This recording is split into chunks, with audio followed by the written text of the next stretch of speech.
Hello everybody and welcome back to the channel. Thanks to the team over at Flare, we're going to be taking a look at the newly released Godzilla vs Kong, Mega Punching Kong with electronic lights and sounds. Now for those of you looking to add this figure here to your collection, I will of course provide links down in the description box below, and for those of you who are UK based, this guy is supposed to be hitting retail towards the end of May, early June, so if you are after picking him up at retail, that is definitely the time that I would go hunting for this guy. Much like I mentioned in the Mega Godzilla review, I've been super pumped to actually take a look at some of these electronic Godzilla vs Kong figures as they look fantastic. I think the sculpt work as well as the electronic function, especially where that Godzilla was concerned, are probably some of the best we've gotten for the Monsterverse so far. So let's get straight here into the Kong review. You can see that as per tradition with all of these Godzilla vs Kong toy reviews, we've got an open box display where you can actually touch the figure and demonstrate the actual electronic feature, which I shan't be doing just yet as we'll save that for later on in the video. We've got Kong's battle axe displayed here on the side, which looks fantastic. You can see that this guy does also come with a different soldier when in comparison to the one we got with Godzilla,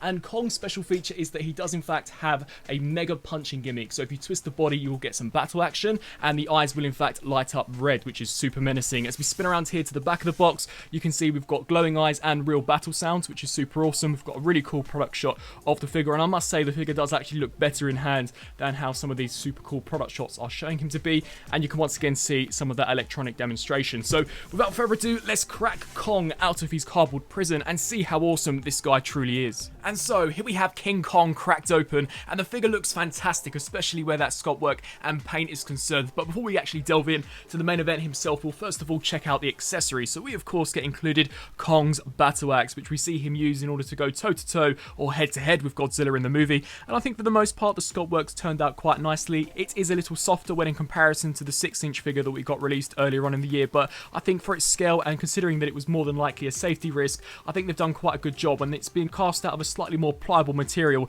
than that 6-inch version. You can see we've got some really nice looking detail here for the actual axe itself, which I believe is a dorsal plate of Godzilla, and you can see here we've got some nice grey paint apps just to pick out some of the sharper details of the sculpt. This can be very easily inserted into the figure's hand, which I would recommend you do so, as that really does maximise the visual enjoyability that you'll get when we actually get down to utilising the electronic function. So you can see that is Kong utilising his battle axe, and much like Godzilla, we also do get included a tiny minifigure of a soldier, and the sculpt work is in fact very different but very crisp and precise considering its scale, and it's a really nice inclusion just to have paired alongside these guys, just to give you a general impression of how larger these titans are compared to us puny humans. So here for the sculpt work for Kong, much like all of their figures, I think it's turned out really well, but even better here with the 13-inch scale. They've managed to achieve a lot more, especially where that head sculpt is concerned. You can see here we've got some superb texture detail to the actual face of Kong. The jaw can open and close, which reveals some very nice intricate teeth detailing, and you can see some super nice paintwork here as well as for the tongue. I think the facial expression is perfect for Kong. He looks very fearsome, very menacing, and looking as if though he's just about to tear into Godzilla, and you can see the overall paintwork for the face as well I think's turned out super well. Much like Godzilla, all of the screw holes in the back have been completely concealed, much like you would expect from a slightly more expensive figure. The batteries do in fact store here, and he does take 3 AAA batteries, which do come included, but for those of you who want to insert fresh batteries, it will be very easy to do so. You just unscrew this and insert them in there. You can see we've got the button, which will demonstrate its function later on in the video.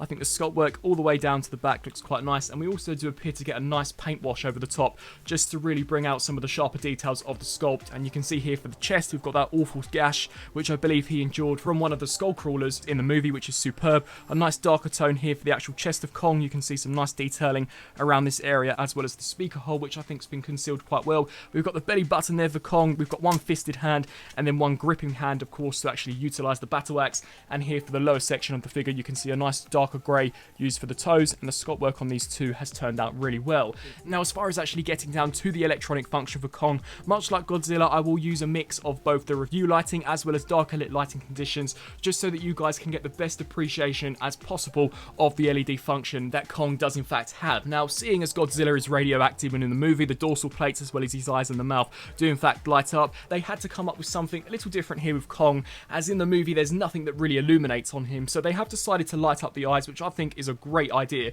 I maybe would have liked to have seen the mouth illuminate, but then that maybe would have looked slightly ridiculous. So in order to actually demonstrate this, there are 2 ways you can do it, so we can really utilise that mega punching gimmick that they showcase on the packaging, and for this I would just recommend maybe raising his battle axe out to the side, and then we just take the upper body and we can swing this forwards.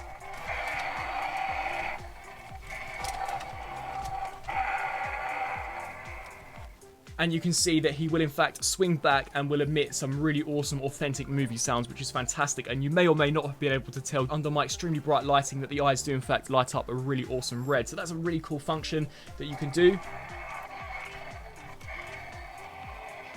So you can have him swinging back and forth, or for those who perhaps just want to activate the lights and sounds without actually swinging him back and forth, you can turn to the back and actually utilize this button, which when pushed